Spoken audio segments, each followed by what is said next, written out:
Hi everyone, and welcome to our Law and Influencer Order series. We live in a world full of information, and yet many social media users don't know the laws or their rights and obligations.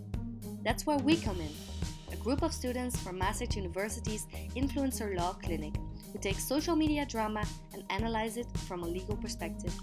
Before going in-depth with the analysis of legal issues, it's important to underline that examining this story under the scope of law is not aimed at defaming or accusing the concerned influencers nor any company involved in the story. This analysis is meant for the clinic to raise the awareness of these subjects to influencers as well as the audience at large.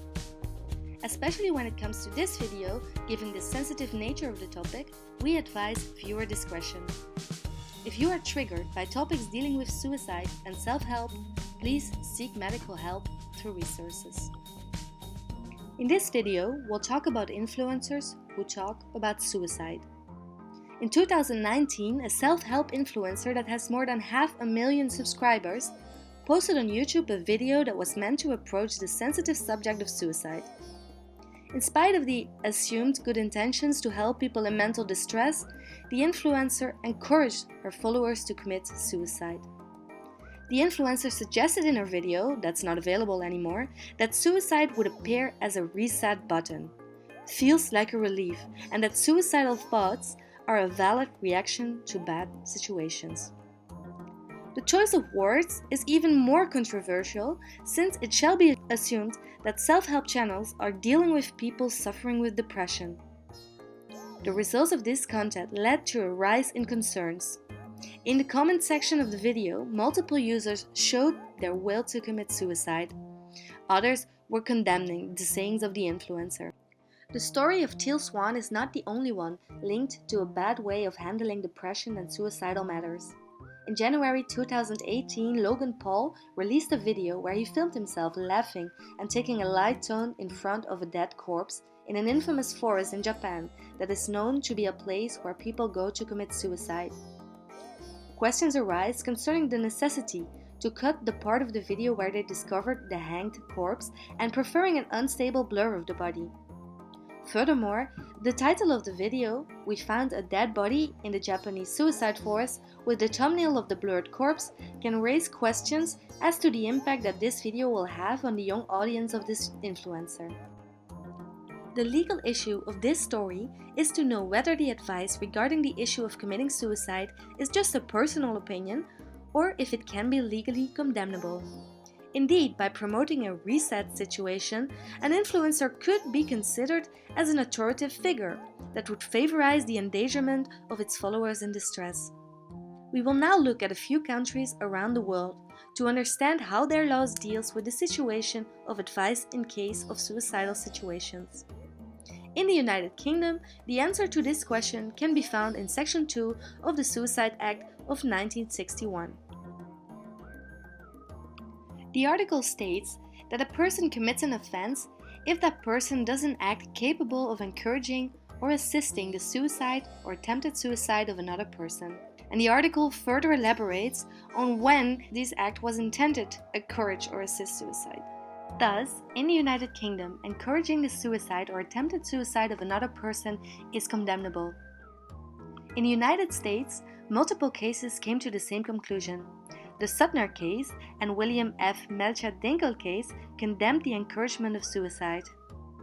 In the William F. Melchett-Dinkel case, the Minnesota Supreme Court ruled that advising or encouraging suicide violated the First Amendment. Multiple other examples show that even digital encouragement can be seen as encouragement of suicide. In France, Article 223.13 states that any practice leading to the suicide or attempted suicide of somebody is punishable by 3 years of imprisonment and 45,000 euros of fines. The consequences are even higher when it concerns minors of less than 15 years old.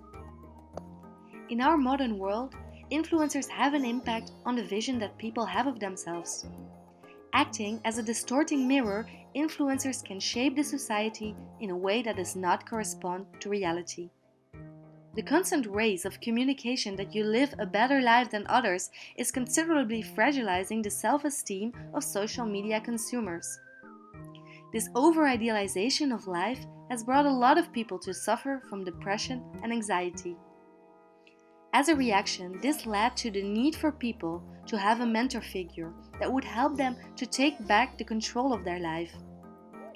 Even though this new type of influencers starts from a good intention, it can sometimes lead to serious legal issues that endanger the life of individuals that consume influencers' content. Influencing somebody to commit suicide is condemnable in most of legal systems. However, there is no legal duties for influencers, such as a duty of care, and thus need to promote official suicide prevention authorities if the influencer does not act in the case of a mental health or authority professional activity. 15 European countries condemn participation, help, or incitation to suicide.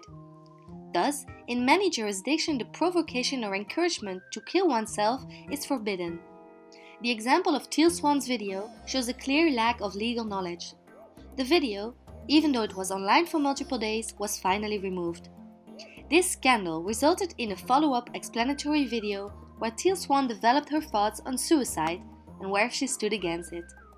She said, "I'm against suicide. When you're feeling depressed, when you're feeling panicked, when you're feeling powerless, suicide is not the answer." Furthermore, the original video, where Teal Swan compared suicidal thoughts to a reset button, has been deleted. Thus, to apply the law to the legal issue, there's no general duty for influencers to act in the case of followers that have suicidal thoughts or are feeling depressed, and thus no general duty to promote or redirect followers to official prevention authorities.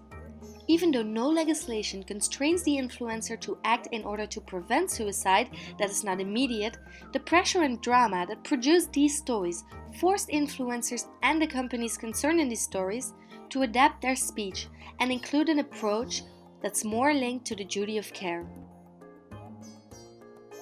Since the scandal appeared, the company BetterHelp changed its terms and conditions and made a better verification of its accredited professional psychologists and other official recognized professionals in the sector.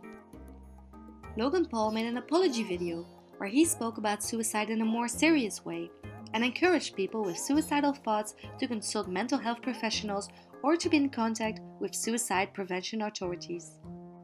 If you are an influencer and you want to do videos concerning subjects that might threaten the life of your followers, here are some tips for the Influencer Law Clinic.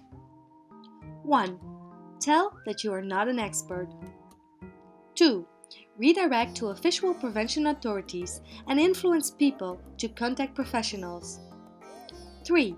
Notify the platform if you see any conduct of your followers that would result in a suicidal mentality. And 4. Check if your content should be considered 18+.